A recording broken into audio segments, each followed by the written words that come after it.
Mastering the Domain, a practical guide to domain-driven design. Chapter 1, The Heart of Software, Why Domain Matters.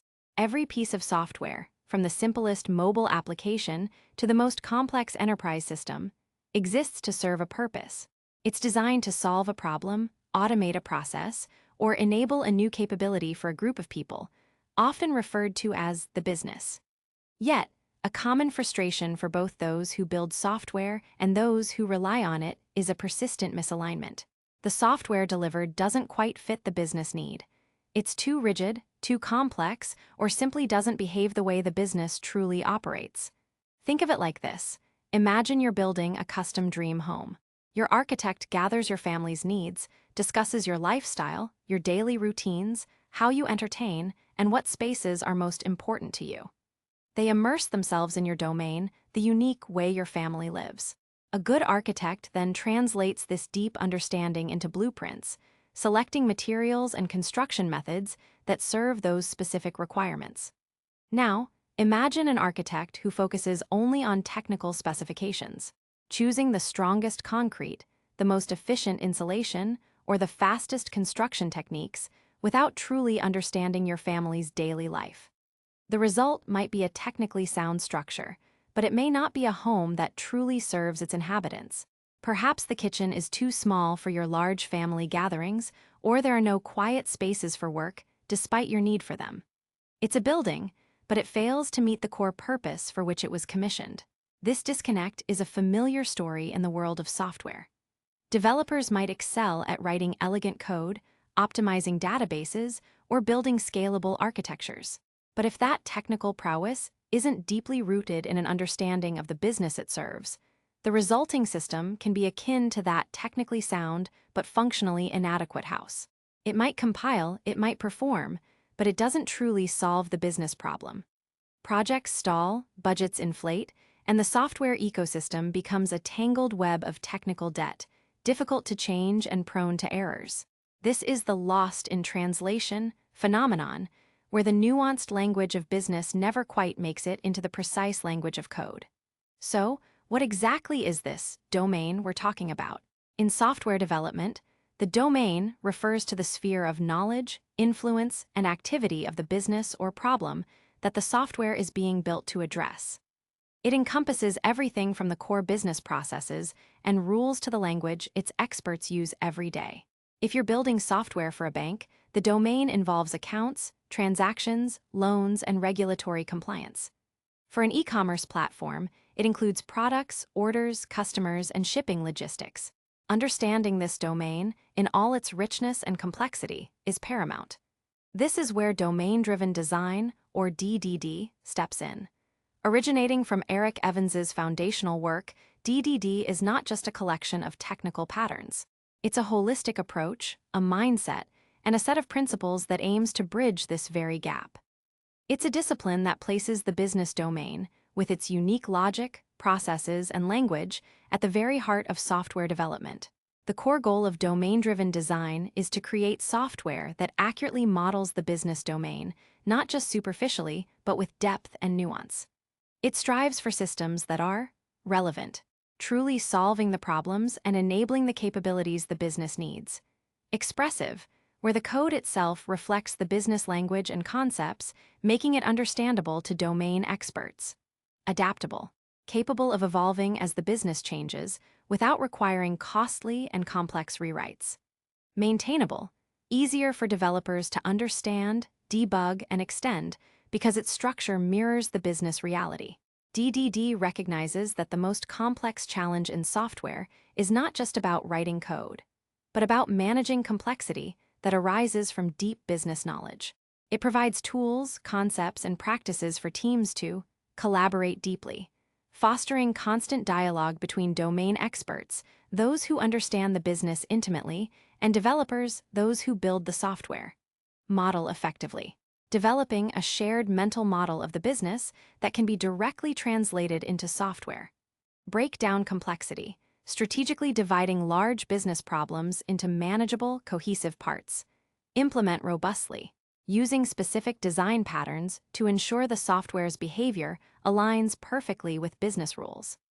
In the chapters that follow, we will explore the specific components of domain-driven design, from the foundational idea of speaking a truly shared language to the precise techniques for structuring your code. But always remember this fundamental truth. Before you write a single line of code, before you choose a database, before you pick an agile methodology, the most important step in building great software is to genuinely understand the domain it serves. This is where mastering the domain truly begins. Chapter 2. Speaking the same language, the ubiquitous language. Imagine a team of engineers designing a bridge. One engineer talks about tension loads, another about compression forces, and a third about bending moments. They are all discussing aspects of the bridge's structural integrity, but they are using precise, shared terminology that allows them to communicate complex ideas unambiguously. Now, imagine if one of them started referring to the wibbly-wobbly bits or the thingamajig that keeps it from falling down. Communication would break down, misunderstandings would arise, and the structural integrity of the project would be at risk. This scenario, albeit dramatized, highlights a pervasive problem in software development: the communication gap between domain experts, the business people who understand the problem space, and developers, the technical people who build the solution. Domain experts often use natural, sometimes ambiguous language. Developers, in turn, often default to technical jargon, CRUD operations, data models, APIs, or create their own informal terms for business concepts. This leads to a dangerous, lost in translation cycle where the true intent of the business is diluted or misinterpreted by the time it becomes code. A classic example of this ambiguity lies in seemingly simple terms like customer. What does customer mean? To the sales department, a customer might be a lead or a prospect, someone who hasn't bought anything yet but is a potential buyer. To the accounting department, a customer is an entity that has received an invoice and owes money. To the support department, a customer is anyone who has logged a support ticket, regardless of their purchasing history. To the shipping department, a customer is a recipient of goods. If software developers are asked to build a customer management system, without clarifying which customer they mean in which context, the resulting system will inevitably be confused, inconsistent, and unable to serve the diverse needs of the business. Functionality for sales might clash with accounting rules, leading to bugs, frustration, and wasted effort. This is precisely the problem that the ubiquitous language, UL, seeks to solve. It is arguably the most fundamental and continuously applied concept in domain-driven design. The ubiquitous language is a shared, precise, and consistent language that is used by everyone on the team: developers, domain experts, testers, product owners, and stakeholders, to discuss the domain. It's the common vocabulary around which all understanding and collaboration revolve. The key characteristics of a good ubiquitous language are shared. It's not just the developer's language or the domain expert's language. It's our language. Everyone contributes to it, understands it, and commits to using it. Precise. Terms are clearly defined and unambiguous. If there are multiple meanings for a term, like customer, the language explicitly distinguishes them, e.g., sales prospect, invoice customer, support requester. Consistent. The language is used uniformly across all forms of communication: spoken conversations, written documentation, user stories, and, crucially, directly in the software code itself, e.g., class names, method names, variable names. Living and evolving. The UL is not static. As the team's understanding of the domain deepens, and as the business itself evolves, the language should be refined, updated, and clarified. New terms will emerge, old ones might be deprecated, and definitions will become sharper. Cultivating a ubiquitous language. Building a robust ubiquitous language is an ongoing process that requires conscious effort and discipline. It starts with active, empathetic listening from developers. You must immerse yourself in the domain expert's world, pay attention to the words they use, and ask clarifying questions. Here are some practical ways to cultivate a UL. Dedicated workshops. Conduct focused sessions where domain experts explain core concepts, processes, and rules. Developers should actively listen, ask "what if" questions, and seek to capture the precise terminology. Techniques like event storming, which we'll discuss later, are excellent for this. constant conversation. The UL grows organically through daily interaction. Every stand-up meeting, every planning session, every informal chat about a feature should reinforce the use of the precise language. If someone uses an ambiguous term, gently prompt them to clarify using the established UL. Glossaries and definitions. Maintain a living glossary of terms and their agreed-upon definitions. This can be a simple shared document, a wiki, or even a dedicated tool. This serves as a reference point and helps new team members quickly get up to speed. Reflect in code. This is where the ubiquitous language truly shines. The names of your classes, methods, variables, and modules should directly reflect the terms and concepts from the ubiquitous language. If the business talks about an order, your code should have an order class. If the business says an order is placed, you might have an order place, method, or an order placed event.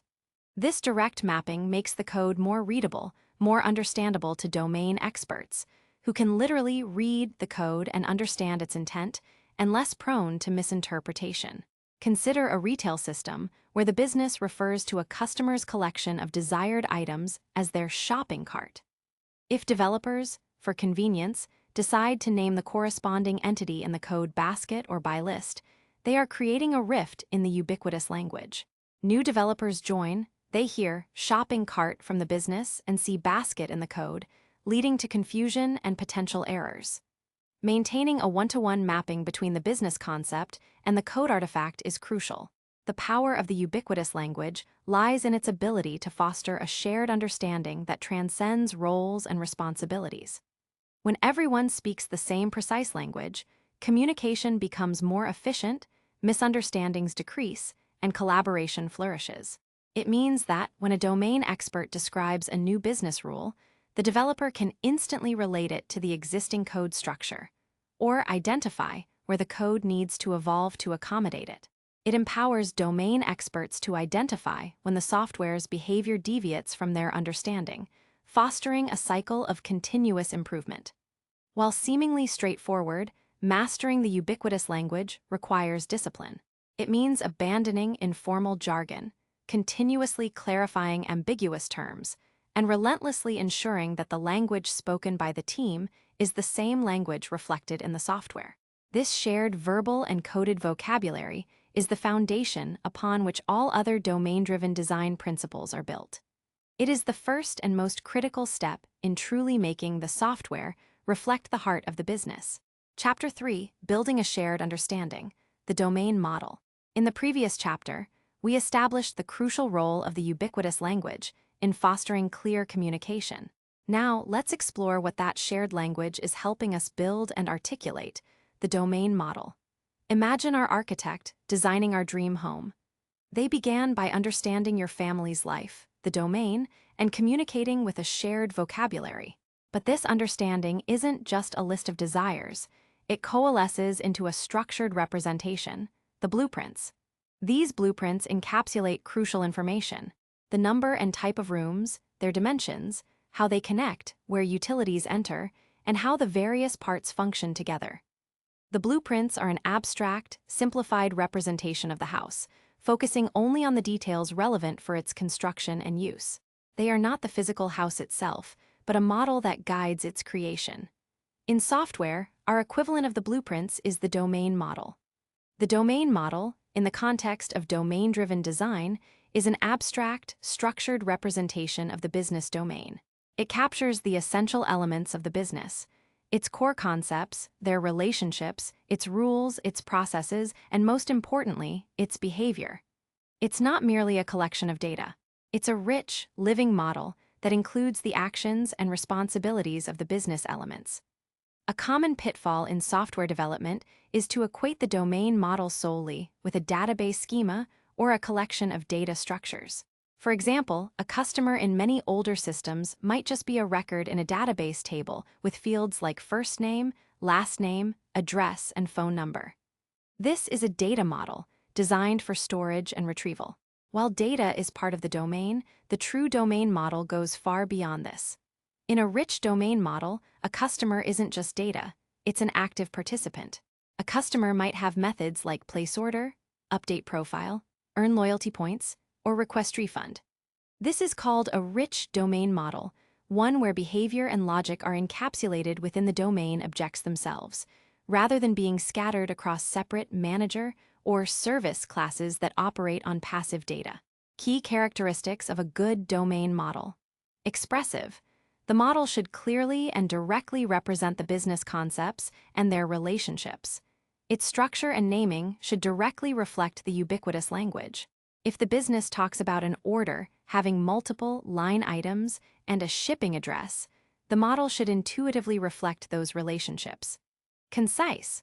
While expressive, the model should only include what is relevant to the problem domain. Extraneous technical details or unrelated concepts should be omitted. Overly complex models can be as problematic as overly simplistic ones. Focused on business logic. The core of the domain model is the business rules and logic. It's where the unique magic of your business domain resides. Reflects behavior, not just data.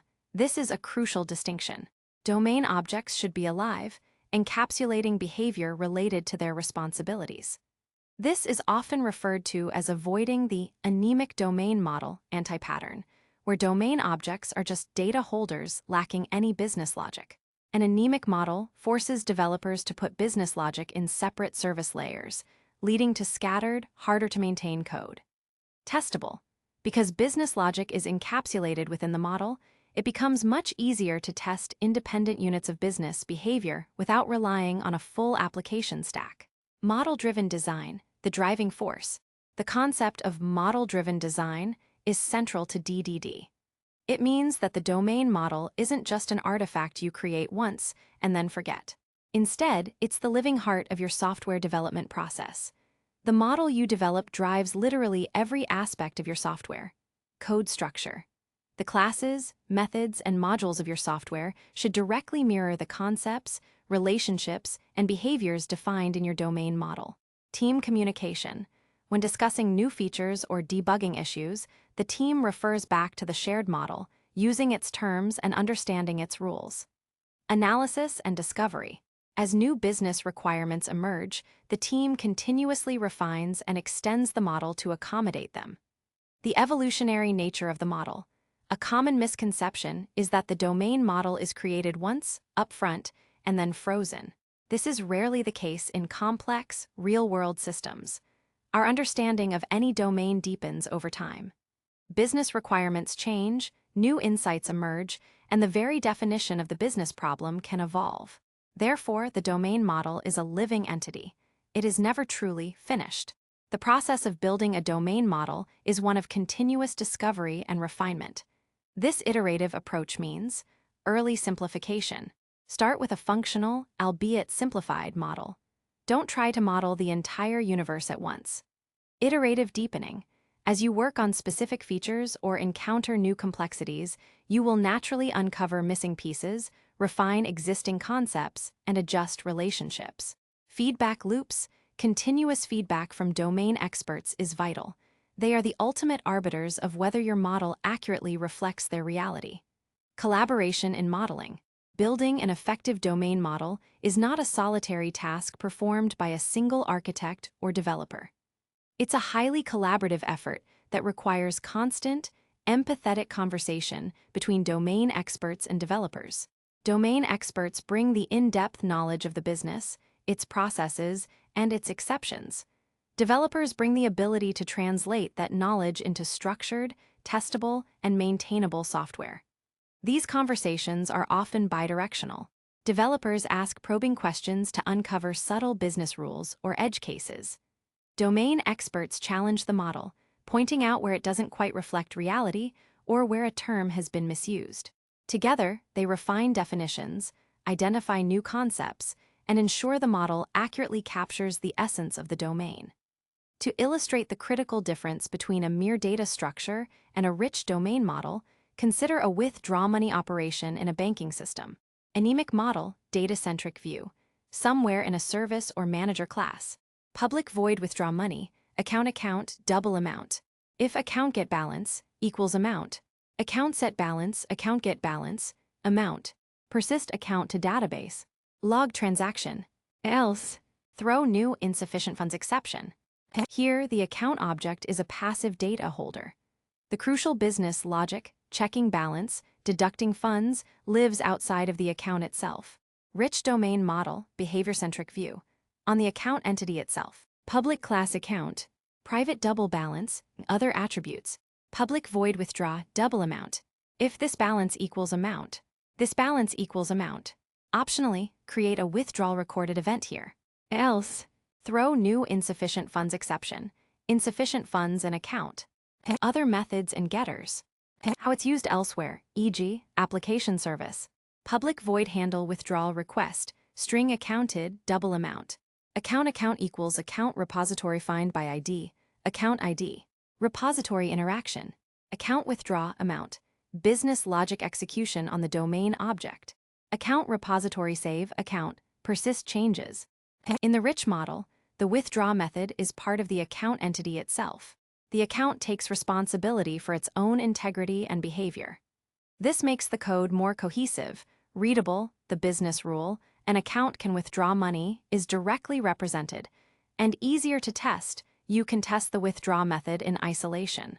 The domain model, when properly crafted and continuously nurtured, becomes the intellectual heart of your software system.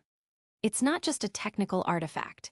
It's a shared cognitive tool that allows everyone on the team to reason about the business, clarify requirements, and design software that truly resonates with the problem it's intended to solve.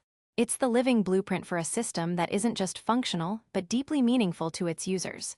Chapter 4, Drawing Boundaries, Bounded Contexts.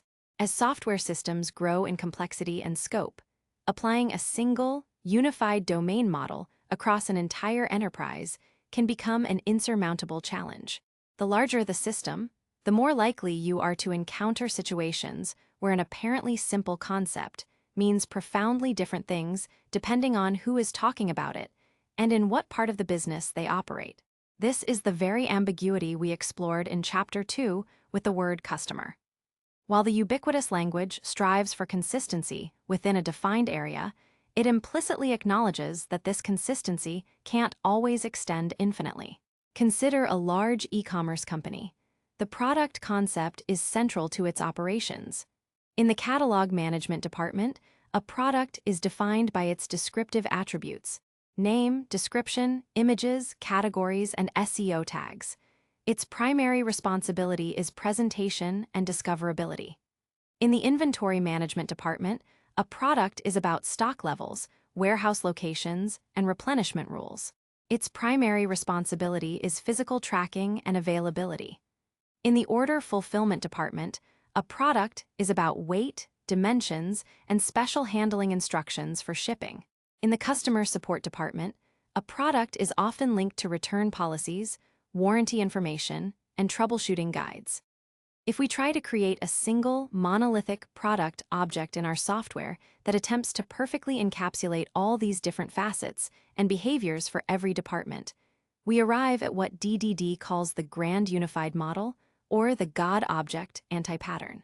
This single, massive object becomes bloated, difficult to understand, impossible to maintain, and a source of constant conflict and misunderstanding. Changes in one area, e.g., updating a product description, might unexpectedly impact another, e.g., inventory management rules, leading to bugs and fragile code. The desire for one model to rule them all actually leads to chaos. This is precisely why domain-driven design introduces the concept of bounded contexts. A bounded context, BC, is an explicit boundary within which a particular domain model is defined and applicable, and the ubiquitous language is consistent. Outside this boundary, terms might mean different things, or different models may apply, even for the same overall business concept. Think of it like different departments or specialized divisions within a large, complex organization. Each department has its own specific vocabulary and way of looking at the world, optimized for its particular function. The sales department has its jargon, the accounting department has another, and product development yet another. While these departments are part of the same company, they operate within their own context, with their own highly specialized understanding. Key characteristics of a bounded context. Explicit boundary. The boundary of a bounded context is clearly defined. It's not fuzzy or ambiguous. It encapsulates a specific part of the overall business domain. Own ubiquitous language. Inside a bounded context, the ubiquitous language is consistent and unambiguous. For example, within the inventory bounded context, product unequivocally refers to an item to be stocked and tracked. Own domain model. Each bounded context has its own distinct domain model, optimized for its specific context. The product model in the catalog, BC, will be different from the product model in the inventory, BC. They are distinct models, even if they represent aspects of the same real-world product. Team and code alignment. Ideally, a bounded context aligns with a team responsible for its development and evolution. The code base for a bounded context should be cohesive, a single code repository, a single deployable unit, though this is not always strictly necessary. Autonomous. Each bounded context should strive for a degree of autonomy. It should be able to evolve and change its internal model and implementation without unnecessarily breaking other bounded contexts. Identifying bounded contexts. Identifying bounded contexts is a strategic and often collaborative exercise. Here are some common indicators. Organizational structure. How is the business organized? Departments, divisions, or teams often reflect natural boundaries for bounded contexts. If sales and customer support are separate departments, they likely represent separate bounded contexts. Conflicting ubiquitous language. If a term like customer, product, or account has different meanings or evokes different responsibilities depending on who you talk to, it's a strong sign that you're crossing a bounded context boundary. Business capabilities. What are the major distinct capabilities of your business? Order management, customer relationship management, financial reporting, shipping logistics are examples of high-level capabilities that often translate into bounded contexts. Existing systems boundaries. In larger organizations, legacy systems often already delineate natural boundaries. Even if they are monolithic, their module separation might hint at bounded contexts. Expert knowledge. Where are the experts for a particular area? If you need to talk to Sally from accounting to understand how invoices work, and to Bob from sales to understand deals, those are likely different contexts. Benefits of bounded contexts. Reduces complexity. Instead of trying to manage a single, enormous, and ambiguous model, you manage several smaller, clearer, and consistent models. This cognitive load reduction is massive. Enables specialization. Each team can focus on deeply understanding and modeling its specific part of the domain without having to compromise its model to fit other concerns. Facilitates independent development. Teams owning separate bounded contexts can develop, deploy, and evolve their systems relatively independently, leading to faster delivery and fewer coordination headaches. This is a foundational concept for building microservices architectures. Improves clarity and communication. Everyone working within a bounded context speaks the same precise ubiquitous language for that specific area, reducing misunderstandings. Manages ambiguity. Instead of fighting ambiguity, trying to force one definition, bounded contexts embrace and manage it by recognizing that different models are valid in different contexts. Let's revisit our product example in the e-commerce company, now seen through the lens of bounded contexts. Catalog bounded context contains a product entity focused on name, descriptions, images, SEO, categories. Its behavior includes update description, assigned to category. The product here is for display. Inventory bounded context contains a product entity focused on SKU, quantity, location, reorder thresholds.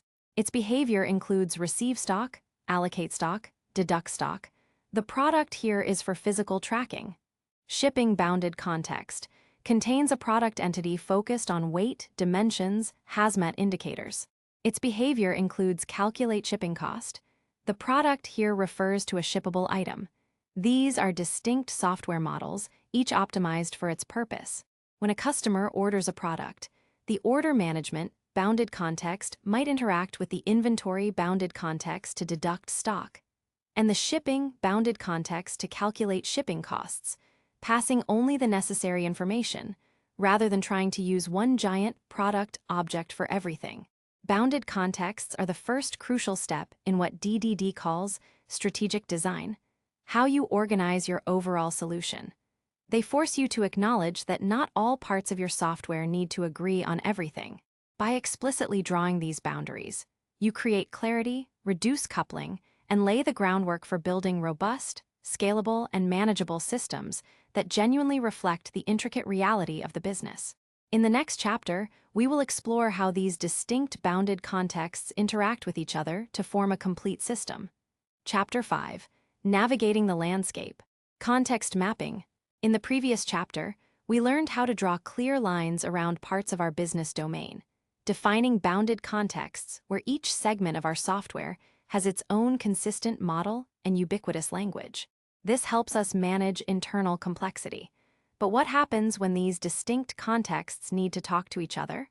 How do we manage the relationships and integrations between them to form a cohesive system? Imagine building a new city. You've successfully planned individual neighborhoods, our bounded contexts, each with its own character, internal roads, and distinct purpose. Perhaps a residential area, a bustling downtown commercial district, and an industrial park. Each neighborhood functions independently, but for the city to work as a whole, they must be connected. There need to be main roads, bridges, and public transportation, routes that allow people and goods to move between them. The design of these connections matters enormously. A shared road might have different lanes and rules depending on who is using it. A bridge might be a one-way street, or a new bus line might require a common schedule.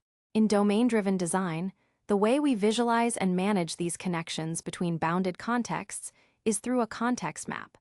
A context map is a visual representation that shows all the bounded contexts within our system and, crucially, depicts the strategic relationships and integration patterns between them. It's not a technical diagram showing specific APIs or database tables, but a higher-level, strategic view of how the different parts of the business system interact. Why create a context map? Creating and maintaining a context map serves several vital purposes. System landscape visualization. It provides a bird's-eye view of the entire enterprise system, helping everyone, developers, architects, and business stakeholders, understand how the different pieces fit together. Dependency management. It explicitly highlights the dependencies between teams and bounded contexts. Understanding these dependencies is key to managing risk, planning development, and foreseeing potential bottlenecks. Informing architectural decisions. The map guides decisions about how to integrate systems, which communication protocols to use, and where to invest in robust or flexible integration mechanisms. Aligning organizational structure. Often, the ideal organizational structure for software development, e.g., enabling independent teams, maps directly to the bounded contexts and their relationships. Highlighting future growth. A well-understood context map helps identify areas where new contexts might emerge or existing ones might split as the business evolves. Common context relationship patterns. The lines connecting bounded contexts on a context map are not just generic arrows. They represent specific strategic relationships, each with its own implications for communication, collaboration, and technical integration. Let's explore some of the most common ones. Shared kernel, description. This pattern occurs when two or more bounded contexts agree to share a subset of their domain model, and often the code that implements it. This shared part is the kernel. It's like two different product lines from the same company deciding to use the exact same financial accounting module because the rules are universal to both. Implications. It creates tight coupling between the contexts. Changes to the shared kernel require close coordination between the teams owning the contexts. While it reduces duplication, it demands high levels of trust and constant communication. It's often chosen when the shared concepts are fundamental and very stable. Analogy. Two culinary schools in the same building agreeing to share a single, central, highly standardized, basic knife skills, curriculum, and practice kitchen. Both schools must adhere strictly to how this core component operates. Customer-supplier, description. In this relationship, one bounded context, the supplier, provides a service or data to another bounded context, the customer. The customer team has a significant influence on the supplier's roadmap, requiring specific features or changes. It's not a pure dependency. The customer has a voice. Consider a shipping context supplier providing delivery estimates to an order management context customer. Implications: this is a healthy relationship if managed well. The supplier needs to be responsive to the customer's needs, and both sides benefit from a collaborative spirit. It promotes a sense of partnership. Analogy: a car manufacturer, customer, requesting specific features or modifications from a tire manufacturer, supplier, for their new car model. The car manufacturer has enough leverage to influence the tire manufacturer's design. Conformist, description: similar to customer-supplier, one bounded context consumes from another. However, in a conformist relationship, the customer context has no influence over the supplier. The customer simply adapts to whatever the supplier provides, often because the supplier is a dominant external system, a third-party service, or a legacy system that cannot be changed easily. Implications: it's a low-effort integration for the customer in terms of influencing the supplier, but it can mean adopting a foreign model or language. The customer conforms to the supplier's terms. Analogy: a local small business, conformist, using a widely popular, off-the-shelf accounting software supplier. The small business has to adapt its internal processes to fit the software, rather than the software adapting to them. You don't call Microsoft to change how Excel works for your spreadsheet reporting. Anti-corruption layer, ACL, description: this pattern is a special case often used when a context, the downstream or client context, needs to interact with an older, problematic, or conceptually misaligned upstream context. The ACL acts as a translation layer, protecting the integrity of the downstream context's pristine model from the quirks and inconsistencies of the upstream one. It translates calls from one model to the other. Implications: it adds complexity by introducing an extra layer, but it provides powerful isolation. The downstream context remains clean, while the ACL handles all the messy translation logic. Analogy: an international ambassador or interpreter working between two countries that speak different languages and have different customs. The interpreter translates messages and cultural nuances, allowing smooth communication without either country having to learn the other's language. Open Host Service, OHS, and Published Language, PL. Description: an open host service defines a public protocol, API, that allows other contexts to interact with it. A published language is the explicit, well-documented model and language used in that public protocol. The idea is to make integration easy and predictable for anyone who wants to use the service, without requiring direct collaboration. Implications: promotes wide adoption and self-service integration.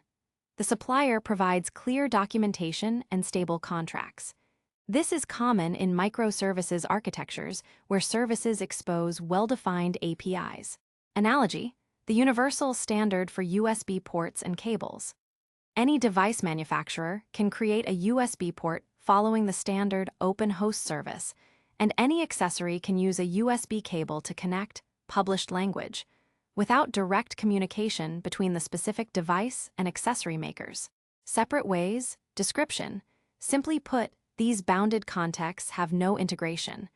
They operate completely independently, requiring no communication or shared models. This is the ideal scenario for maximum autonomy. Implications: no overhead of integration or coordination. Analogy: a barber shop and a laundromat next door to each other. They share a building, but their business operations are entirely separate and they don't exchange information or services. Making strategic decisions. The choice of relationship pattern is a strategic decision, not merely a technical one. It deeply impacts team autonomy, project timelines, and the long-term maintainability of your system. For instance, if you choose a shared kernel, you're explicitly saying that these teams need to tightly coordinate every change to that shared part. This is a commitment to high collaboration. If you choose an anti-corruption layer, you're investing in isolation and protection for your core model, acknowledging the cost of translation, but gaining flexibility. If you insist on separate ways, you're making a strong statement that these parts of the business do not, and should not, interact for the sake of simplicity. Context mapping is an ongoing exercise. As your understanding of the domain evolves, as your business grows or changes, and as new systems are introduced, your context map will likely change. It's a dynamic tool for communication, planning, and continuous alignment between technology and business strategy. By explicitly defining and visualizing how your bounded contexts relate, you gain clarity, manage complexity, and build more robust, integrated software systems. Chapter 6: The Core Identity. Entities. With our strategic design considerations in place, understanding why the domain matters, how to speak its ubiquitous language, and how to define boundaries with bounded contexts and context maps, we can now dive into the more granular details of building our domain models. We move from the large-scale architecture to the tactical design patterns, the fundamental building blocks that populate our clean, bounded landscapes. The first, and arguably most familiar of these building blocks, is the concept of an entity. In domain-driven design, an entity is an object that is primarily defined by its unique identity, rather than by its attributes. It has a continuous existence and distinct identity over time, even if its descriptive characteristics change. Think about yourself. You are an entity. You have a name, an address, a profession, and numerous other attributes. These attributes can change over time. You might move to a new house, change jobs, or even change your name legally. Despite all these changes, you remain the same person. Your identity persists. Your friends and family don't say, "Oh, John got a new address, so he's no longer John. He's a completely new person." No, they recognize that despite the changes in your attributes, your fundamental identity endures. In software, entities represent core business concepts that have a similar enduring identity. Common examples include customer. Even if a customer changes their billing address, email, and phone number, they are still the same customer. Order. An order retains its identity throughout its life cycle, from being placed to fulfilled. Even as its status changes, items are added or payment is processed. Product. In a specific context like an inventory system, a particular product item, e.g., iPhone 15, serial number ABC123, retains its identity, even if its location in the warehouse changes or its price is updated. Characteristics of an entity. Unique identity. This is the most crucial characteristic. An entity has an identifier that distinguishes it from all other entities, even if all their non-identity attributes are identical at a given moment. This identity often comes from the domain itself, e.g., a customer ID, an order number, or is system-generated, e.g., a universally unique identifier, or UUID. Continuity over time. An entity lives through changes. Its attributes can be mutable, changeable, but its identity remains stable throughout its life cycle. Encapsulates behavior. While defined by identity, entities are not just data containers. They encapsulate behavior that acts upon their own state and is relevant to their identity. For example, a customer entity might have a place order method, or an order entity might have a process payment method. This behavior-rich design is key to building a robust domain model, as discussed in Chapter 3, and avoiding the anemic domain model anti-pattern. Equality by identity. When comparing two entities, we determine if they are the same entity by comparing their identities, not by comparing all their attributes. Two customer objects are the same customer only if they share the same customer ID, even if they coincidentally have the same name and address at a particular moment. Designing entities in practice. When designing entities, focus on their life cycle and the behaviors that make sense for that specific identity. If you find yourself creating an object where its attributes are more important than its unique aliveness, or its behavior makes sense even if its identity changes, it might not be a true entity. Consider the order entity in an e-commerce system. An order might have an ordered, its unique identity, a creation date, a total amount, a list of line items, and a current status, e.g., pending, processing, shipped, completed. The behaviors associated with an order might include add order item, product, quantity, adds a new item to the order, recalculating the total. Remove order item, removes an item. Process payment, payment details payment, changes the order status and marks payment as received. Mark shipped, changes the order status to shipped. When building this, you wouldn't just have an order class with getters and setters for its properties. Instead, the order itself would be responsible for enforcing the rules around its own state changes. For example, the addOrderItem method would ensure quantities are positive and available, and would correctly update the order total, avoiding common pitfalls. A common mistake is inadvertently treating everything as an entity, especially when the focus is primarily on data storage. This can lead to overcomplex models where objects have artificial identities when they don't truly need them. For instance, if an address, street, city, state, zip is always just a descriptor for a customer or order, and identical addresses are interchangeable, it might not need its own unique identity. If it acts purely as a descriptive value rather than something with a unique lifespan and associated behavior, it might be better represented as a value object, which we will discuss in the next chapter. Another pitfall is focusing too much on the persistence aspect, e.g., what the database primary key is when identifying an entity. While an entity often maps to a database record, its identity and behavior in the domain model should be driven by the business concept itself, not merely by its technical storage mechanism. In summary, entities are the core nouns in your domain model that represent distinct business concepts with a continuous life and identity. They are the active participants that carry out domain-specific behaviors. By correctly identifying and designing your entities, you lay a strong foundation for building a robust, behavior-rich domain model that accurately reflects the reality of your business. Chapter 7, Describing Attributes. Value Objects. In the previous chapter, we explored entities, which are objects fundamentally defined by their unique identity, persisting over time even as their attributes change. Now, we turn our attention to another crucial building block of domain-driven design: value objects. If entities are the nouns in our ubiquitous language that have a story, value objects are the adjectives and measurements that describe them. Unlike entities, a value object has no conceptual identity.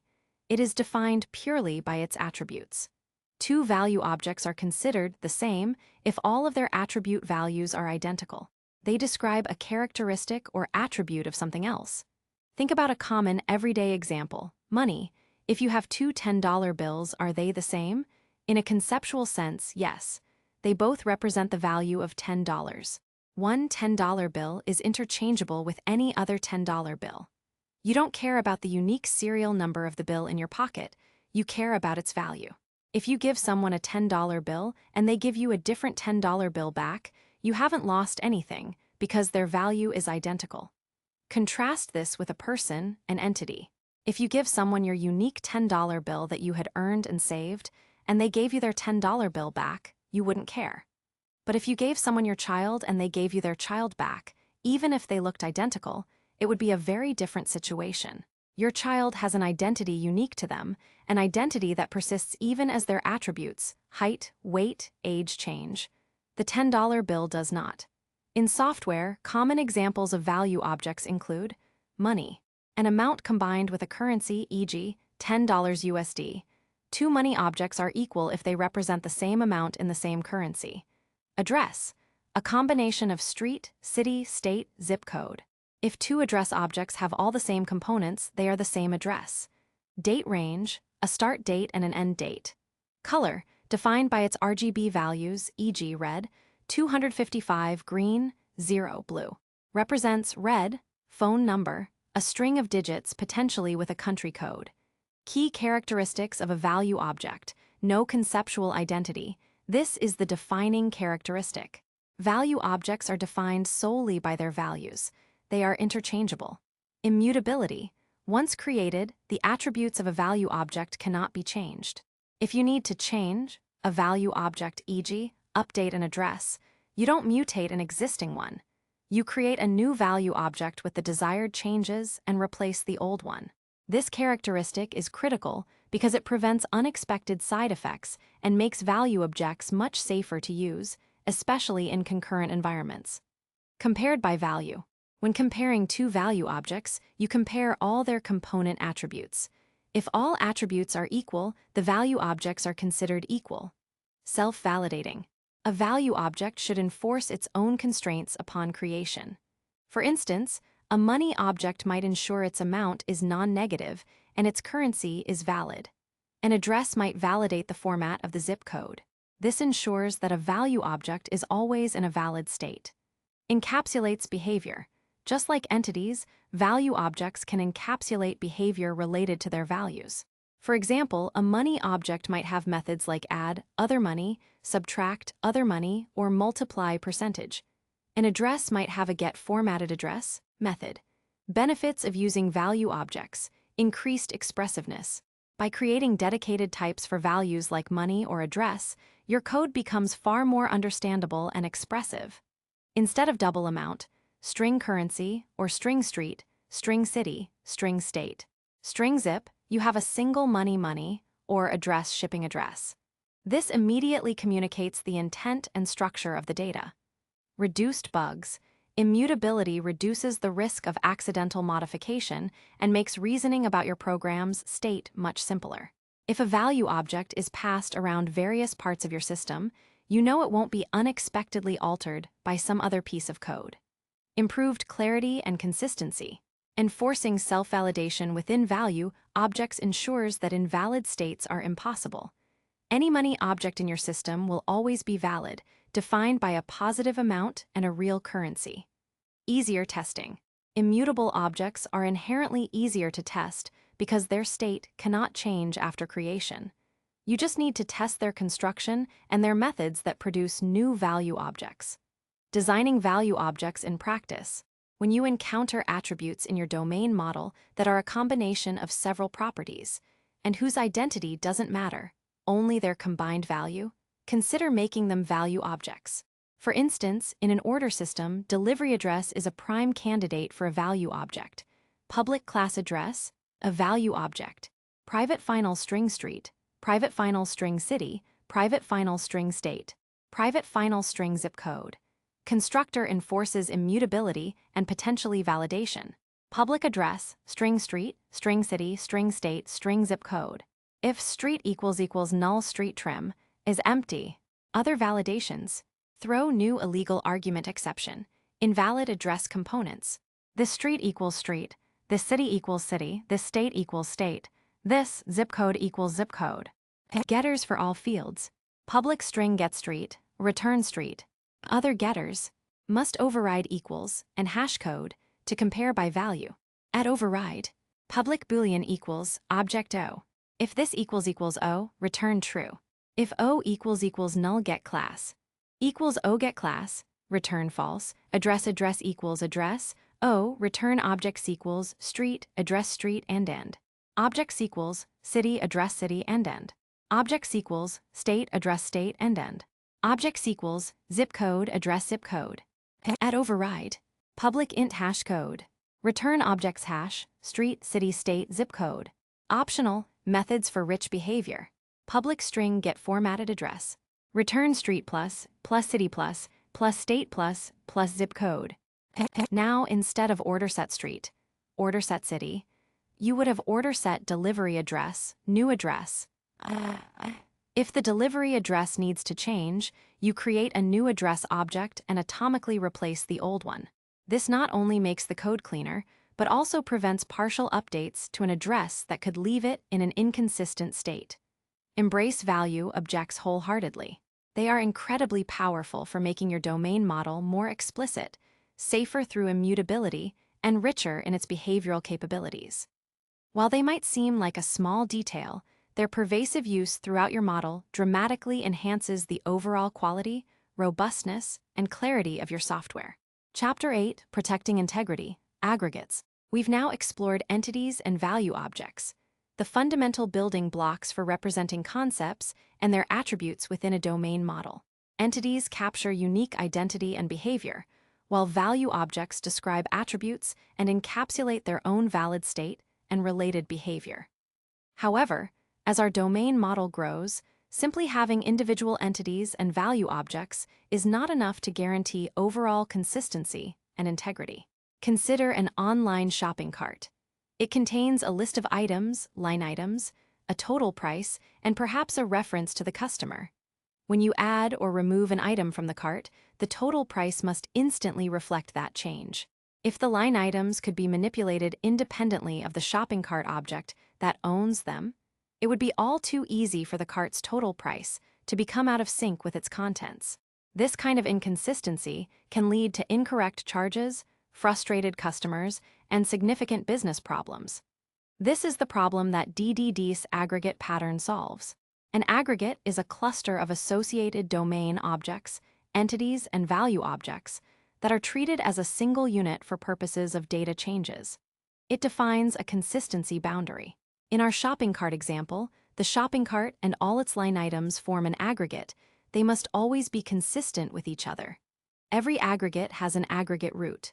This is a specific entity within the cluster that is the only object external clients, like application services or other aggregates, hold references to. All operations on the aggregate must go through its root. The aggregate root is responsible for maintaining the consistency of the entire aggregate. It's like the conductor of an orchestra, ensuring that all instruments play in harmony according to the score. Rules for aggregates. To ensure consistency and simplify the model, aggregates adhere to strict rules. Only the aggregate root can be directly referenced from outside the aggregate. This is foundational. If you want to modify anything inside an aggregate, you must do it by calling a method on its aggregate root. For example, to add an item to a shopping cart, you call shopping cart add item, product details. You don't directly manipulate a line item within the cart from outside. This ensures that the aggregate root can enforce all consistency rules. References between aggregates are by identity only. If one aggregate needs to refer to another, it should only hold a reference to the other aggregate's root identity, e.g., its ID, not a direct object reference. For example, an order aggregate might hold a customer ID, an ID, not a direct reference to the customer object itself.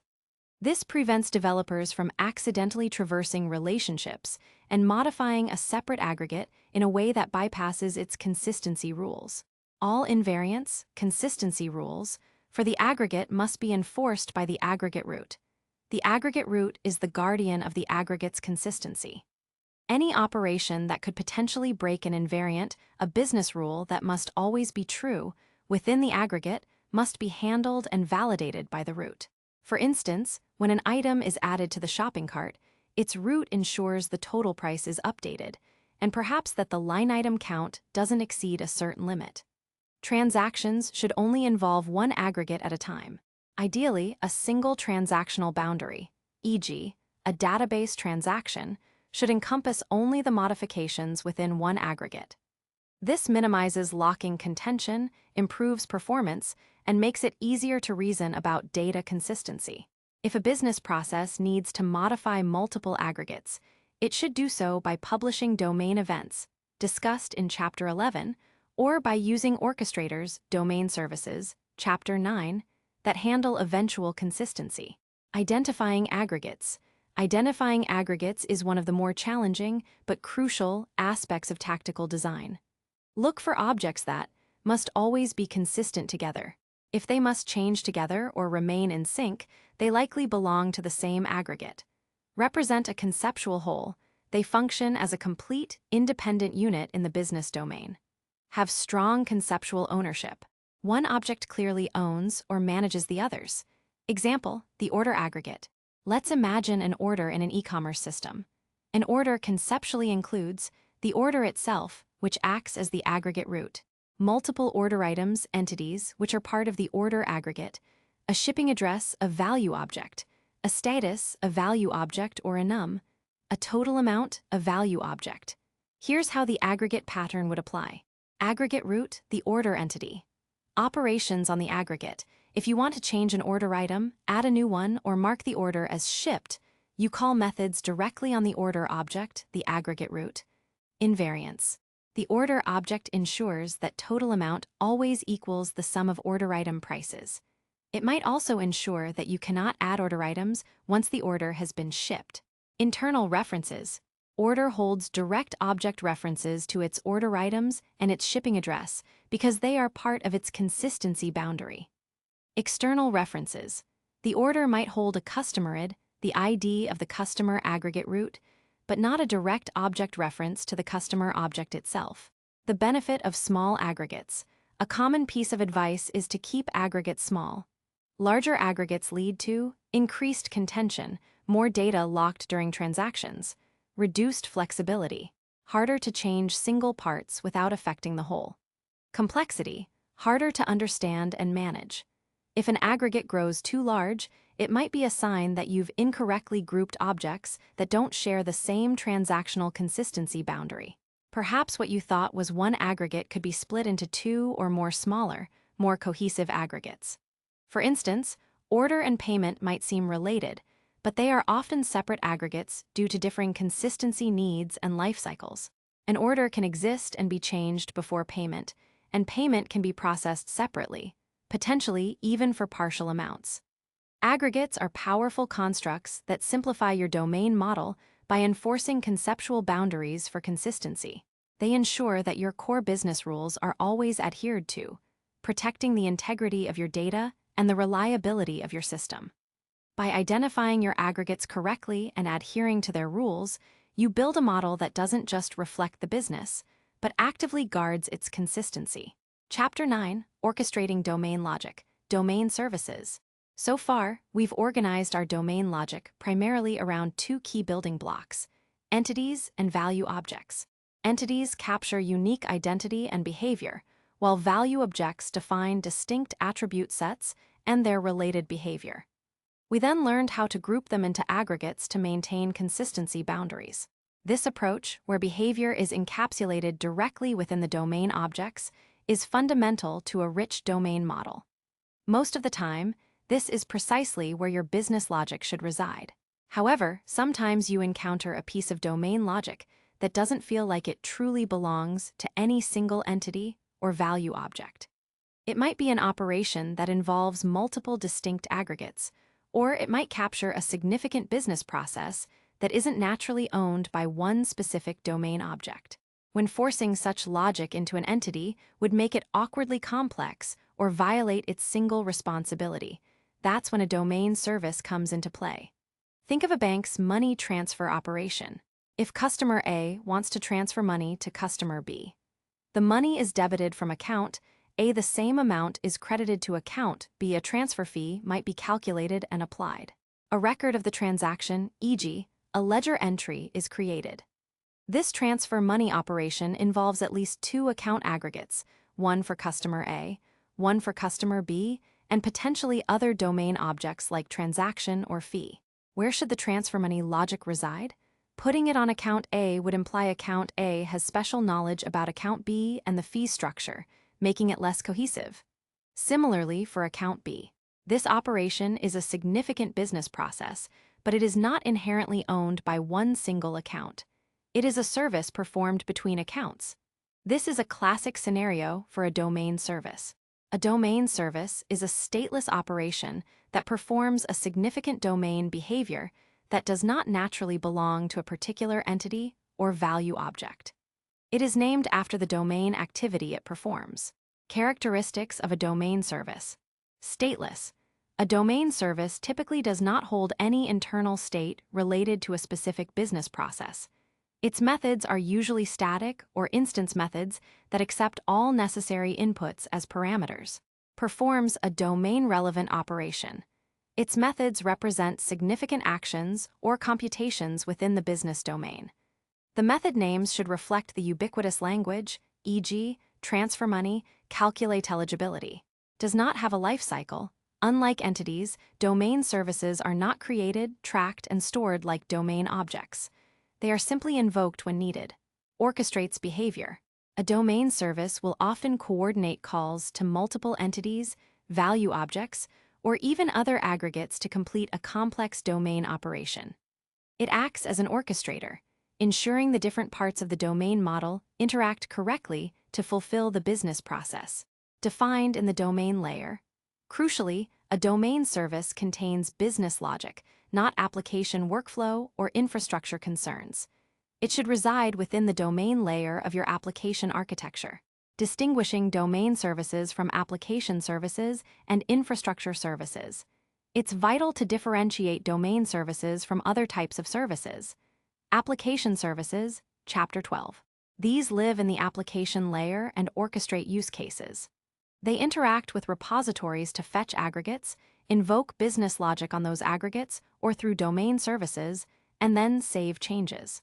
They manage the overall workflow of a user story.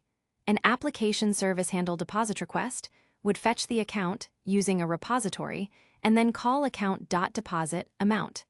Infrastructure services. These abstract technical concerns like sending emails, accessing databases, or calling external APIs. They typically exist in the infrastructure layer. The rule of thumb for a domain service is, does this operation represent a distinct business step that involves multiple domain objects or aggregates and doesn't naturally fit within a single entity's responsibility? If yes, it's a good candidate for a domain service. Example, money transfer service. Public class money transfer service.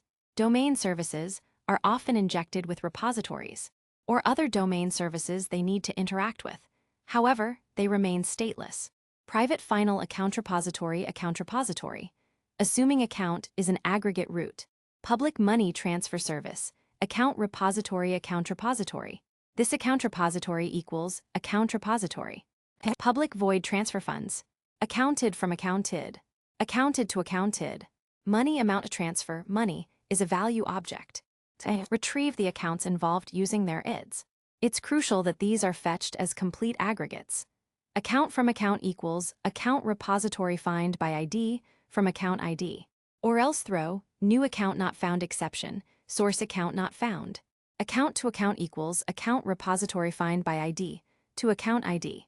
Or else throw new account not found exception, destination account not found. Domain logic. Debit one, credit the other. Handle potential errors. From account.debit, amount to transfer. Debit is a behavior on the account entity. To account credit, amount to transfer. Credit is a behavior on the account entity. Persist changes to both aggregates. This persistence often happens at the application service layer, or the money transfer service might return the modified aggregates to be saved. For simplicity in this example, we show it directly. Account repository save from account repository save to account, potentially publish a domain event like funds transferred. As discussed in Chapter 11. In this example, money transfer service is stateless. Its transfer funds method is a distinct business operation.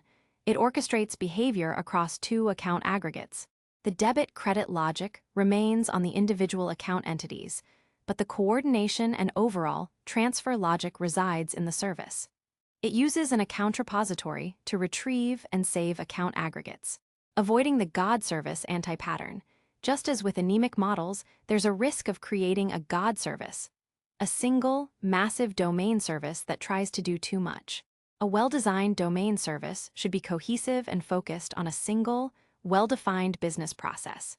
If your domain service starts accumulating too many responsibilities or depending on too many different aggregates, it might be a sign that it needs to be broken down into smaller, more focused services, or that some of its logic actually belongs within an aggregate.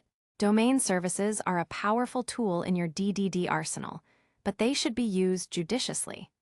The default choice for placing business logic should always be within an entity or value object if the behavior clearly belongs there. Only when an operation truly requires the orchestration of multiple distinct domain objects or represents a significant, stateless business process that doesn't fit a single type should you reach for a domain service. When used correctly, they maintain the purity and integrity of your domain model, enabling complex business logic to find a clear and logical home. Chapter 10. Storing and Retrieving. Repositories. We've now built up a rich understanding of our domain model, populating it with behavior-rich entities, immutable value objects, and encapsulating consistency within aggregates. We even have domain services to orchestrate complex operations. These objects live in the memory of our application, performing their business logic. But what happens when the application shuts down? How do we get our domain objects back into memory when it restarts, or when a new request comes in? How do we ensure their state persists? This is the challenge of persistence. In many traditional software architectures, it's common to see database access logic tightly interwoven with the business logic. A developer might write SQL queries directly within a domain object or a service, fetching individual data rows and mapping them manually. While seemingly convenient in simple cases, this tight coupling creates significant problems. Loss of abstraction. The domain model becomes aware of database specifics, table names, column names, SQL syntax, blurring the lines between business rules and technical persistence details. Reduced testability. Testing business logic becomes difficult as it requires a live database connection, slowing down development and increasing test fragility. Inflexibility. Changing the persistence technology, e.g., from SQL to NoSQL, becomes a massive undertaking, requiring changes throughout the codebase. Anemic models. Developers might avoid putting complex behavior into domain objects because it makes database mapping seem harder, leading back to the anemic domain model anti-pattern. Domain-driven design addresses this challenge with the repository pattern. A repository is an object that encapsulates the logic required to store and retrieve aggregates. It acts as an intermediary between the domain layer and the data mapping layer, which handles the actual database interactions. To the application and domain layers, a repository provides the illusion of an in-memory collection of aggregates. Characteristics of a repository. Collection-like interface. A repository looks and feels like a collection of objects. It provides methods that allow you to add, remove, and query for aggregate instances, similar to how you would interact with a list or set in your programming language. Operates on aggregates. Crucially, a repository always deals with entire aggregates. You don't ask a repository for individual entities or value objects that are part of an aggregate. You ask it for the aggregate root. This reaffirms the aggregate's role as a consistency boundary for persistence. Abstracts persistence details. The domain layer and the application layer should never need to know how an aggregate is saved or retrieved, whether it's from a SQL database, a NoSQL store, a file system, or a remote service. This internal mapping is the responsibility of the repository's implementation. Interface in domain layer, implementation in infrastructure layer.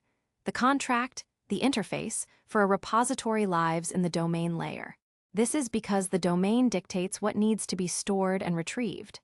The actual concrete implementation, which talks to the database, file system, etc., lives in the infrastructure layer.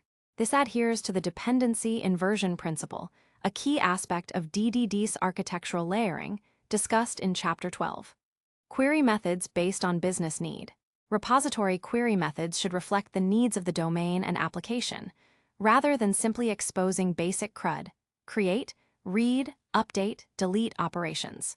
For example, an order repository might have find by customer ID id, or find pending orders placed after date, rather than just a generic find all.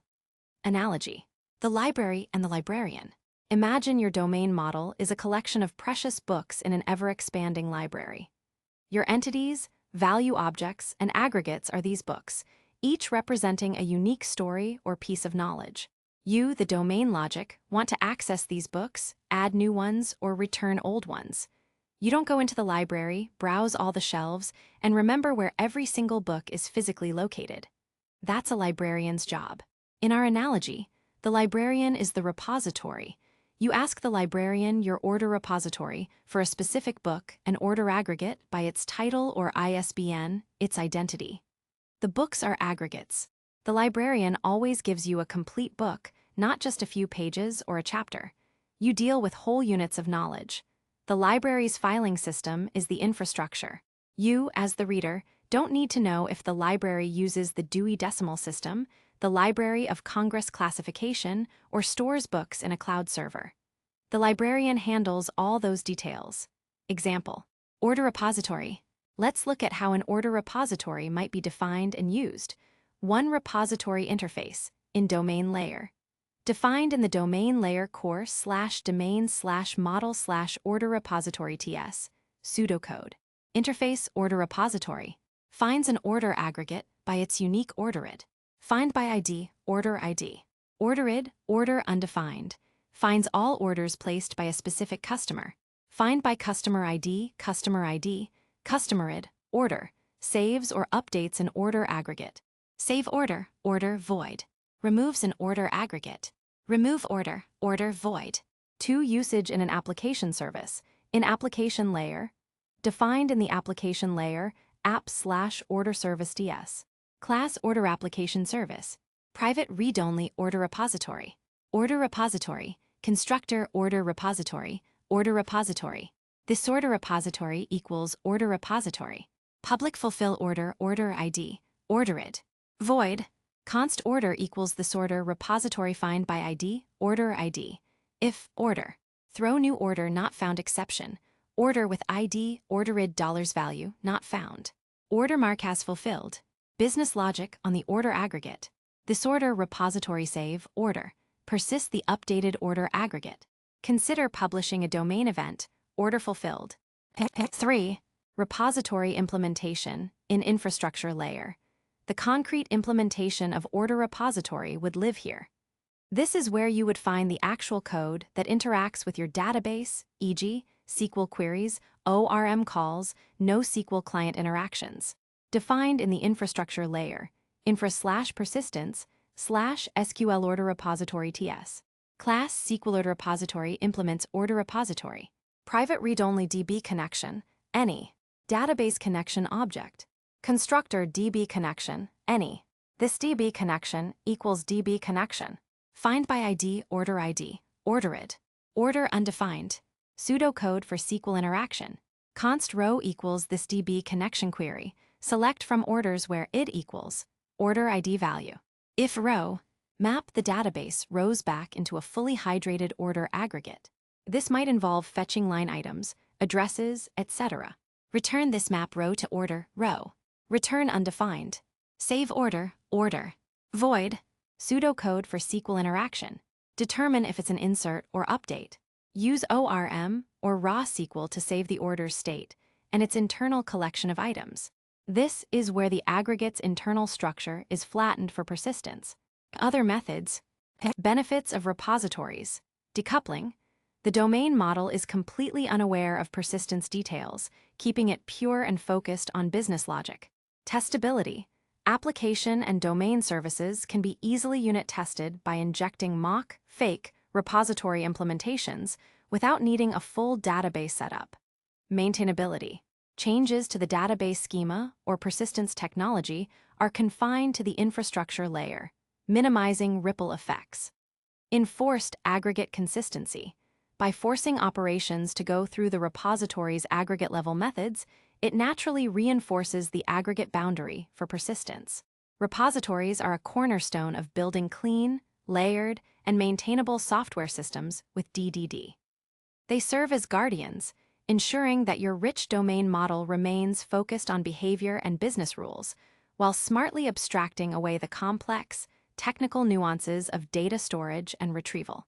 Chapter 11, Announcing Change, Domain Events.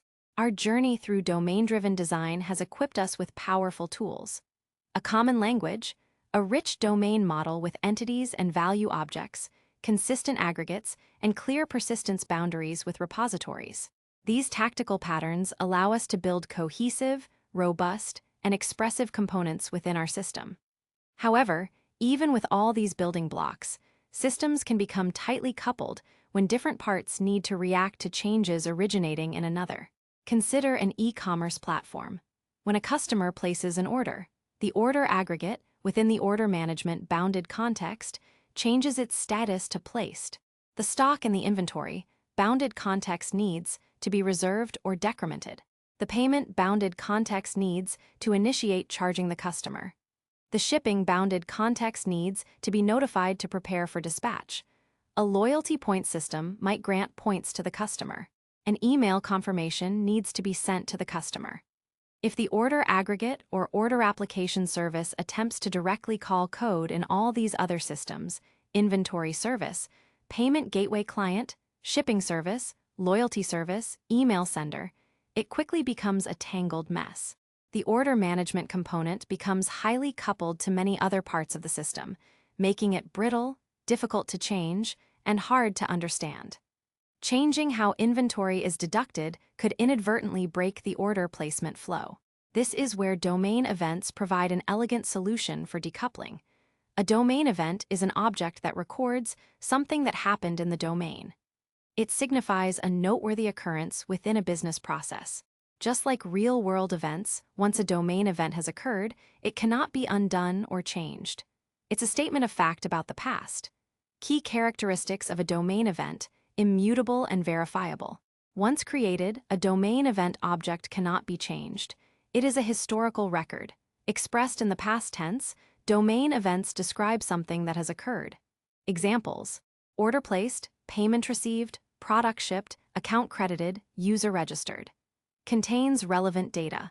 A domain event should carry all the necessary information for its consumers to react properly, but only the necessary information. For an order placed event, this might include the order ID, customer ID, total amount, and perhaps a summary of the line items, but not the entire customer object or sensitive payment details. Business-oriented naming. The name of the event should be part of the ubiquitous language and clearly communicate its business significance. Time-stamped. Domain events should typically include a timestamp indicating when the event occurred. Originates from the domain. Domain events are published from within the domain model, typically from an aggregate root after it has successfully changed its state and ensured its invariance. Benefits of using domain events. Decoupling. This is the primary benefit. By publishing events, one part of the system, the publisher, announces that something has happened without needing to know who or how many parts of the system are interested in reacting to it, the subscribers. This allows consumers to react autonomously. Auditability and traceability. A stream of domain events provides a clear, immutable audit log of everything that has occurred in the system, which can be invaluable for debugging, analysis, and compliance, enabling eventual consistency. Often, reactions to events don't need to happen synchronously within the same transaction. Events enable different parts of the system to become consistent eventually, allowing for more scalable and resilient architectures. Supporting complex workflows. Events can act as triggers in long-running business processes, sagas, or process managers. Building read models, query-side. Events can be used to update denormalized read models specifically optimized for querying, improving query performance. This is a core tenet of CQRS, Command Query Responsibility Segregation, a pattern often used with DDD. Publishing and subscribing to domain events. Within a single application boundary, e.g., within one monolithic service, domain events are typically published to an in-memory dispatcher. Other parts of the application, or specific listeners, can subscribe to these events and react. When events need to cross bounded contexts or process boundaries, e.g., between microservices, they are usually published to a message broker, like Apache Kafka, RabbitMQ, or AWS SQS. Consumers in different services can then subscribe to these message queues and react to the events. Example: order placed event. Let's refine our order aggregate to publish an event. Inside the order aggregate entity, public class order, private order ID, private customer ID, private order status, enum, pending, PLACED, shipped, etc. Private list order item items, private money total amount, private list domain events, to hold events waiting to be published. Constructor, public order, order ID, customer ID, list order item items. Validation and initialization. This ID equals ID, this customer ID equals customer ID, this dot items equals new array list items, this status equals order status pending, this total amount equals calculate total items, this domain events equals new array list. Business method that causes a state chain. Public void place order. If this status equals order status pending, throw new illegal state exception. Order cannot be placed if not in pending status. Additional business rules for placing order. This status equals order status BLACD. Change state. Raise the domain event. Domain events add, new order placed. This ID, this customer ID, this total amount, this dot item stream, map order item to event data, collect collectors to list, instant now, timestamp. Method to retrieve the events, called by application service or infrastructure. Public list domain event get domain events. Return collections, unmodifiable list domain events. Method to clear events after they have been published. Public void clear domain events. This domain events clear. Other methods. The domain event itself. Public class order placed implements domain event. Private final ordered. Private final customerid. Private final money total amount. Private final list order item data items. Simplified data for the event. Private final instant occurred on. Public order placed order ID ordered. Customerid, money total amount, list order item data items, instant occurred on. This ordered equals ordered. This customerid equals customerid. This total amount equals total amount. This dot items equals items. This occurred on. Getters for event data. In the application service, after calling order place order and saving the order, public class order application service, private final order repository, private final domain event publisher, an infrastructure component, a constructor, public void process new order, create order command, order new order, command get order ID, command get customerid, command get items, order place order. This raises the order placed event internally. Order repository save order, persist the state change of the aggregate, publish the collected events. For domain event, order get domain events, event publisher publish event, order clear domain events, clear events after publishing. Now, any number of listeners can react to order placed, an inventory service deducing stock, a payment service initiating payment, a notification service sending an email, a loyalty service awarding points. Each service reacts independently without making the order aggregate or order application service aware of their existence. This dramatically improves modularity and flexibility. Domain events are a powerful tool for achieving high levels of decoupling within your system. They represent a shift in thinking from direct procedural calls to a reactive, event-driven architecture. By explicitly modeling things that happen in your domain, you unlock tremendous potential for flexibility, scalability, and maintainability, allowing your system to adapt gracefully as your business evolves. Chapter 12. Structuring your applications, layers, and modules. Having explored the foundational principles and tactical patterns of domain-driven design, it's time to consider how these elements come together within the broader architecture of your software application. Building a rich domain model, defining clear bounded contexts, and utilizing patterns like aggregates and domain events all contribute to creating a robust and expressive core. But this core needs a home, a structure that effectively separates concerns and ensures that the power of your domain model isn't diluted by extraneous responsibilities. This is where architectural layers and modules become critical. They provide the scaffolding that supports and protects your domain logic, allowing both developers and business stakeholders to understand and evolve the system effectively. The most common and recommended architectural style for applications employing domain-driven design is a layered architecture, often referred to as a ports and adapters architecture or onion architecture. The core idea is that the most important part of your application, the domain model, should be at the center, free from dependencies on specific technologies or delivery mechanisms. Dependencies should always flow inwards, towards the domain. Let's break down the typical layers. User interface/presentation layer. Purpose. This is the outermost layer, responsible for presenting information to the user and capturing user input. It handles everything related to displaying data and managing user interaction. Responsibilities. Rendering screens, translating user gestures into application commands, displaying validation messages. Key point. This layer should be thin. It should not contain any business logic. It translates user actions into calls to the application layer and formats responses for display. It depends on the application layer. Application layer, purpose. This layer orchestrates the execution of specific use cases or user stories. It acts as the coordinator of the business process steps. Responsibilities, receiving input from the UI or external systems. Validating input for that specific use case, e.g., ensuring all required fields are present. Translating input into the ubiquitous language of the domain. Fetching the necessary aggregates from repositories. Invoking business logic on the domain model aggregates entities, domain services, managing transactions, publishing domain events, preparing the output for the UI or external systems. Key point: this layer contains application logic, not business logic. It decides what sequence of domain actions to take for a given use case, but the domain objects themselves decide how that action is performed. It depends on the domain layer and the infrastructure layer for repositories. The key components here are application services, domain layer, purpose.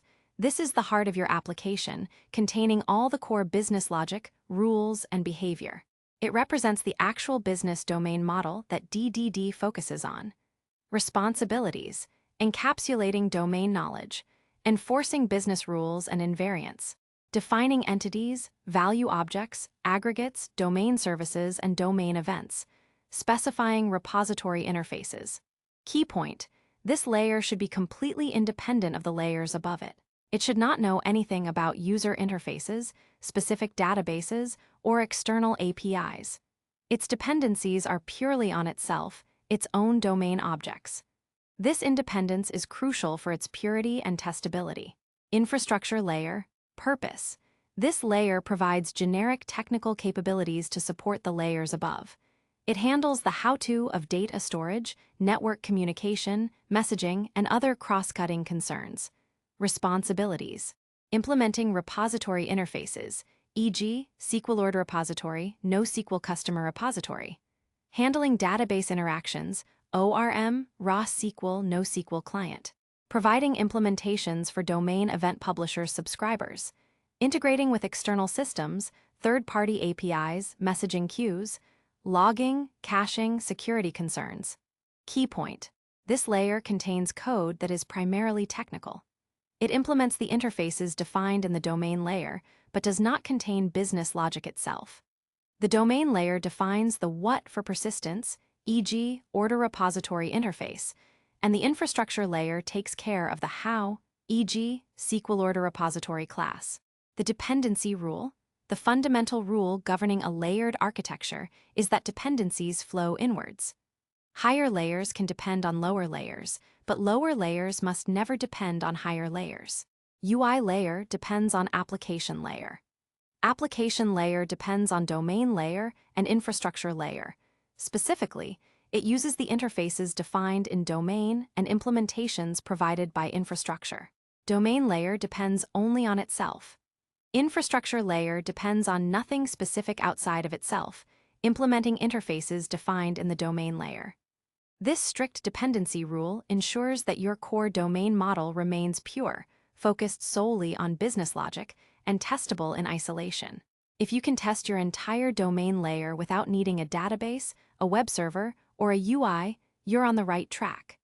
Application services in detail. Let's zoom in on application services, as they are crucial in orchestrating complex operations. An application service typically receives a command request. This is the input that triggers a use case, e.g., create order command, change customer address request. Performs input validation. Checks if the command itself is valid, e.g., all required fields are present and correctly formatted. This is not domain rule validation, which happens in the domain objects. Orchestrates domain interactions. Uses repositories to retrieve existing aggregates. Invokes business operations on the retrieved aggregates, e.g., order rad item, product, customer change address, new address. May use domain services for logic that spans multiple aggregates, e.g., money transfer service transfer funds, from account to account. Manages transactions. Ensures that all changes within a single use case are committed or rolled back as a single atomic unit. Publishes domain events. Collects and publishes any domain events that were generated by the domain objects during the operation. Prepares response. Formats the output for the calling UI or client. An application service represents a user story, a single use case. It is intentionally thin and delegates most of the actual business logic to the domain layer. Modularization within layers. While layering provides vertical separation of concerns, horizontal modularization is also vital, especially for larger systems or within monoliths/microservices. This usually involves organizing code by bounded context. Within a single bounded context, your code structure might look like this.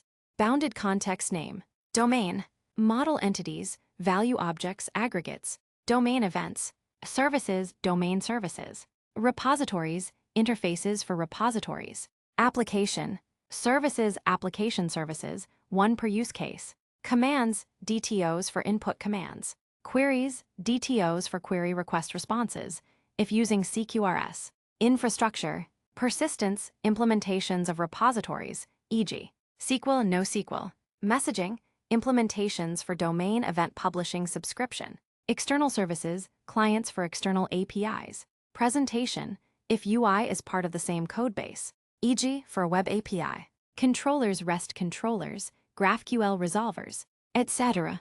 DTOs, data transfer objects for API request responses. This structure clearly delineates responsibilities. Each bounded context has its own domain, application, and infrastructure concerns. This aligns well with the concept of vertical slices or feature modules, allowing teams to work independently on different business capabilities. When deploying microservices, each bounded context often becomes its own independent microservice, deployed and scaled separately.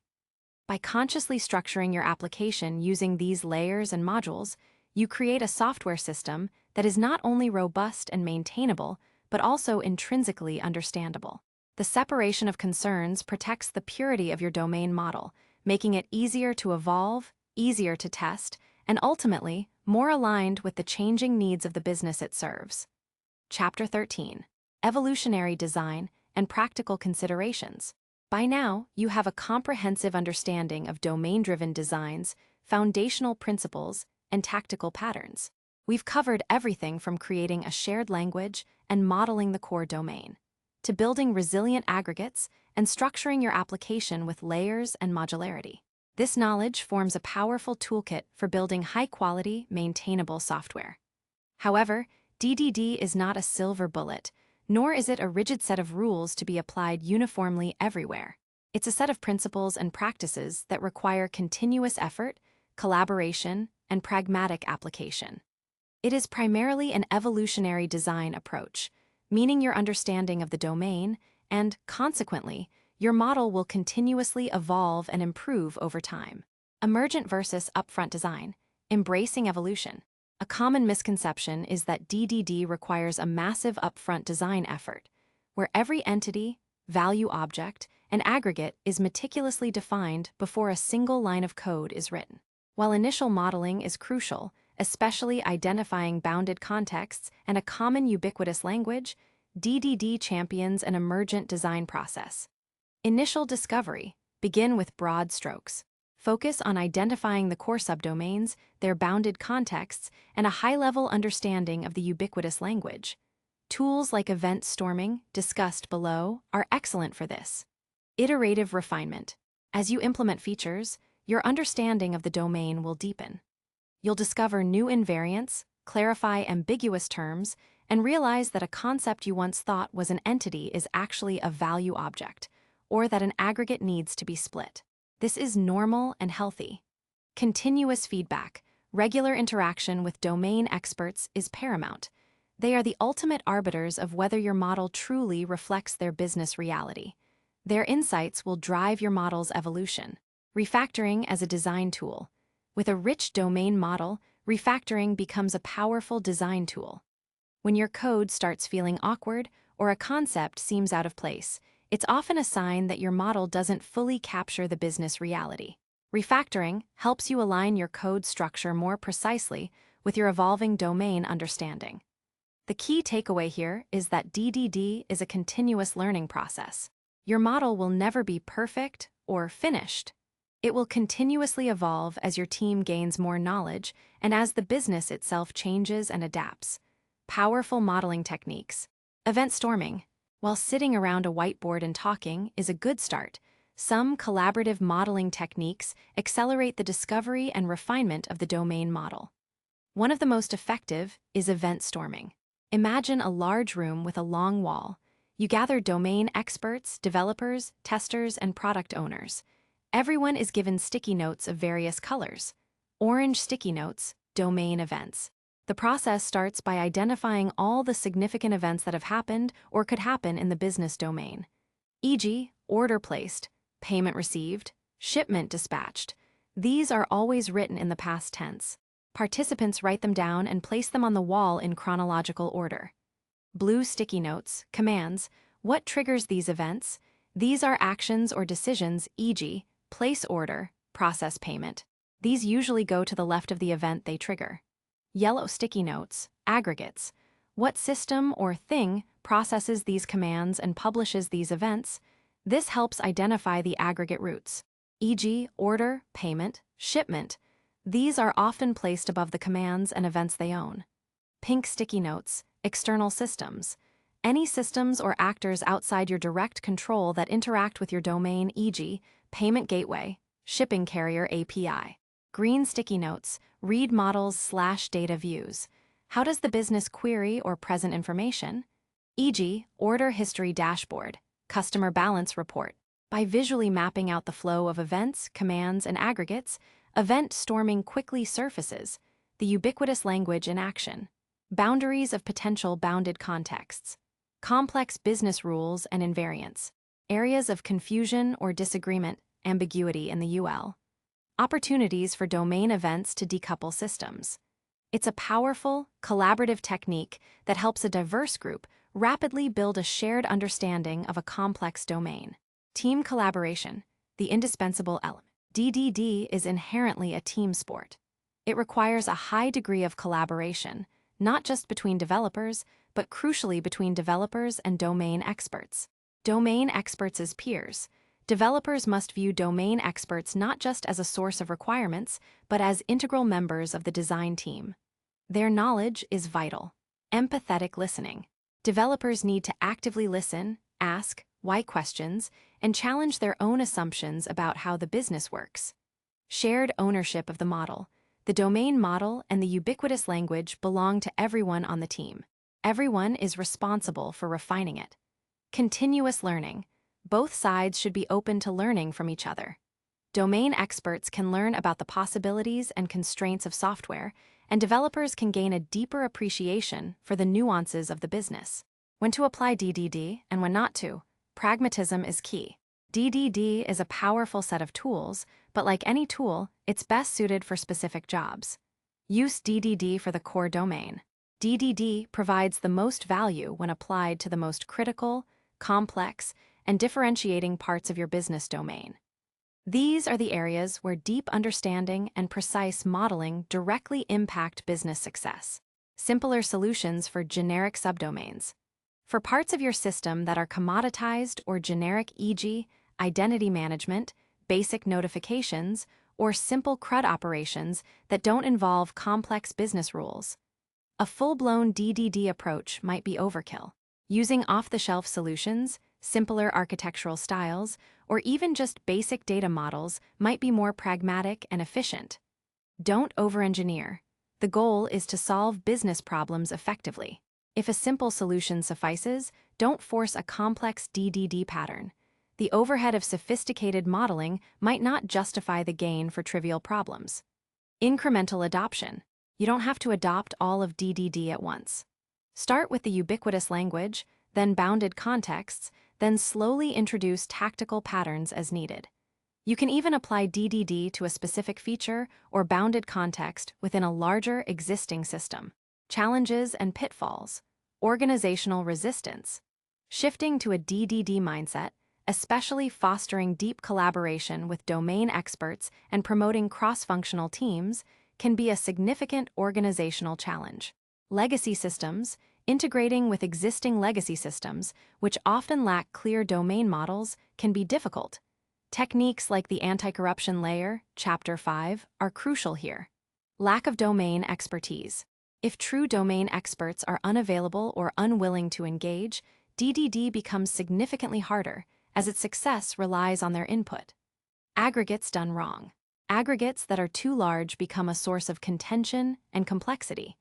Aggregates that are too small fail to enforce crucial consistency. Identifying the right aggregate boundaries takes practice. Anemic services domain models. The temptation to put all logic in services and leave domain objects as mere data holders is strong, especially for developers used to database-centric approaches. Over-reliance on technical debt. Avoiding domain knowledge in favor of quick technical fixes or shortcuts can lead to a system that, while seemingly fast to deliver initially, quickly becomes unmanageable. In essence, domain-driven design is a journey of continuous discovery and refinement. It demands discipline, a willingness to collaborate deeply, and a commitment to understanding the core business problem before jumping to solutions. By embracing its principles pragmatically, you unlock the potential to build software that is not only technically sound, but also intrinsically aligned with the ever-evolving needs of your business. Chapter 14. Beyond the Code. The DDD Mindset. We have journeyed through the intricate landscape of domain-driven design, uncovering its foundational principles and practical patterns.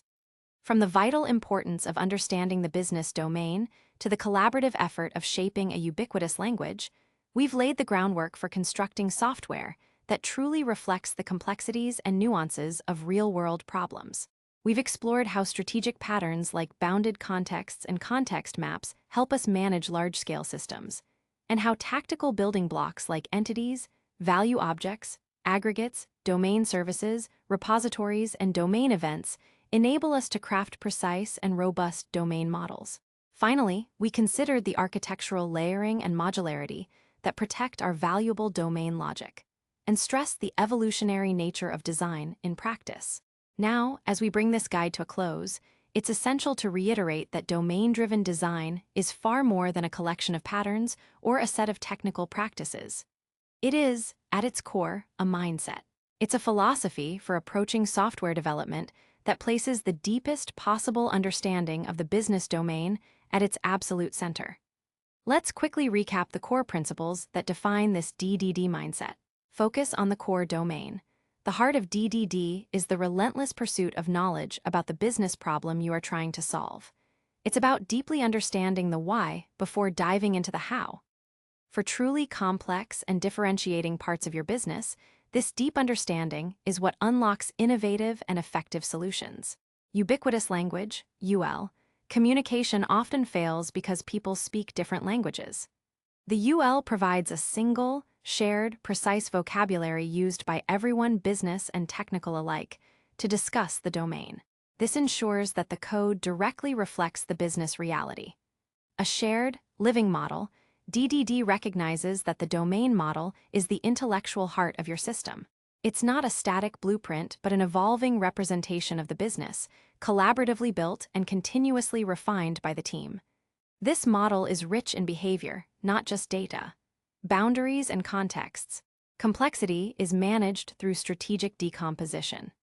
Bounded contexts acknowledge that different parts of a large system may require different models and languages for the same concept, and context maps explicitly visualize how these distinct parts interact.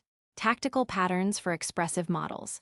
Entities, value objects, aggregates, and domain services provide the practical means to structure your code so that it is readable, robust, and directly expresses the business logic and rules, protecting the integrity of your system.